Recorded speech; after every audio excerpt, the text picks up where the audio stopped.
Hey guys, it's Coach Lainey here with Steel Strength Training. I'm the nutrition specialist here at Steel, and today me and Finn want to talk about baking, okay? Right? He's a big baker. Anyways, I'm more of a cooking kind of girl, but I've really been tapping in to my baking ability and making desserts. Muffins is what I'm making this week, which I'm actually making a video for you guys to show you kind of some good calorie muffin recipe where we have some protein, we have good ingredients, and it's not processed, which we love that. So look out for that. It'll be posted, I believe, on Wednesday on Instagram. So anyways, let's get into it. All right, so first I want to talk about baking at home versus getting baked goods at the store or at a restaurant, okay? Those are completely two different categories, and that's what I've realized here recently as I've been doing a little experiment of my own. So, me and my husband, we love ice cream, like love ice cream, okay? And so we started doing an experiment where we made ice cream or we made a baked good, and then we would buy that ice cream or that baked good and see the difference in how we feel in terms of gut response, bloating, super TMI, but gas, things like that, to see kind of how your body reacts. So I used to think that I was sugar sensitive and dairy sensitive. There was a time in my life where I actually even cut out dairy and sugar to see if that helped my stomach issues. But come to find out, when I make baked goods or make ice cream, for example, I'm not recommending you to eat a lot of vanilla homemade ice cream, but I did eat a lot of homemade vanilla ice cream the other day, and I was expecting to feel horrible and just feel disgusting, bloated, all the things. So I ate the ice cream, and then I realized later, wait, I don't even feel like I ate any sweet whatsoever, or I don't feel bloated at all, considering the fact that I just ate more than I normally would of vanilla ice cream. So then I got Bluebell ice cream, which I will say is very fantastic. But if you look at the ingredients on Bluebell ice cream, not so fantastic. I know they say it's homemade and it's an old recipe, but let me tell you, it is full of high fructose corn syrup. Everything nasty is in it. And I ate that, not even as much as I had the other day of my homemade ice cream, and I felt horrible. Both me and my husband felt horrible, almost like we had a stomach bug. That's how bad we felt when we ate it, to where we were like, we're never gonna buy Bluebell anymore, even though it's amazing. I also have made pies before, or made muffins or cookies, and I'll eat a cookie that I make and I'm like, okay, yes, it's sweet, so I'm not gonna feel like I just ate a salad, but I do not feel bloated after eating homemade cookies, and I don't feel like I do when I eat a Publix cookie or something from a store, or like, what's it called? Insomnia cookies or Crumbl. Oh my gosh.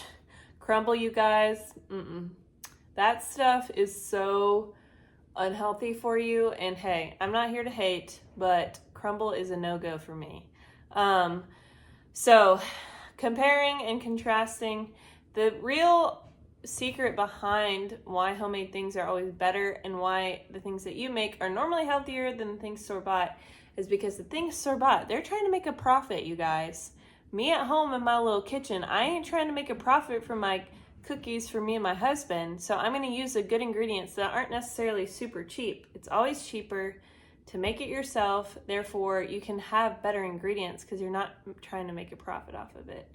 Most companies are going to be using cost-cutting ingredients because they don't want to not make as much money because they used non-seed oils, or they used only grass-fed organic butter versus fake butter, or they're going to use canola oil because it's super cheap. And those are the type of things that are causing inflammation in our bodies and causing bloating, or they're using too much sugar than what I would prefer because I don't like super, super sweet stuff.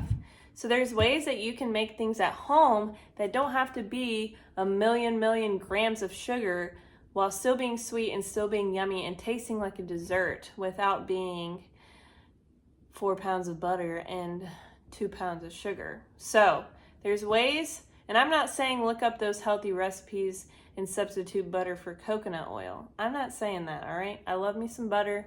I'm here for the butter, but I'm not here for the high fructose corn syrup, all the different ingredients that they add to cut costs. And with that being said, this brings me to my next point.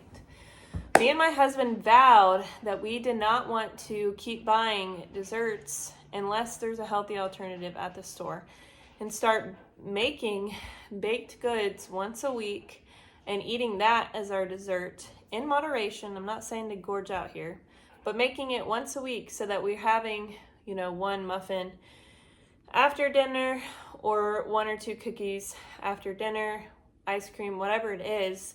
I've noticed I don't feel as bad, number one. I also don't gorge because I know it took a lot of sweat, blood, and tears to make those things, so I'm not going to just gorge out on it. I'm going to savor it and save it throughout the week. And I find that it's a lot cheaper. The last thing I'll say too is I think when you bake your own food and you make your own whatever it is, whether it's muffins, cookies, cakes, whatever it is, it gets you off the couch, so you burn calories while you cook. Not many, but you do. And then it also is not instant gratification, which I think is a little different than the fitness conversation, but we're in a world, whether it's social media or whatever it is, where we can go get whatever we want. We can look up whatever we want and get it right away. We're not patient people anymore. And so I think going through the process of baking, waiting for it to cook, cleaning, all those things is training our brains to not rely on instant gratification. And we're doing the process that it takes in order to get something that we're craving or whatever, our family wants it, whatever it is. So I think it is a good practice to have in many ways to bake your own sweets, and I think you can definitely abuse it, but it is a good way to have self-control and to have to go to a lot of effort to have dessert. Might make you not want to have it as much. So let me know what y'all think about this. I will be posting the video on protein Greek yogurt muffins. That will be coming out this week, and let me know what you think.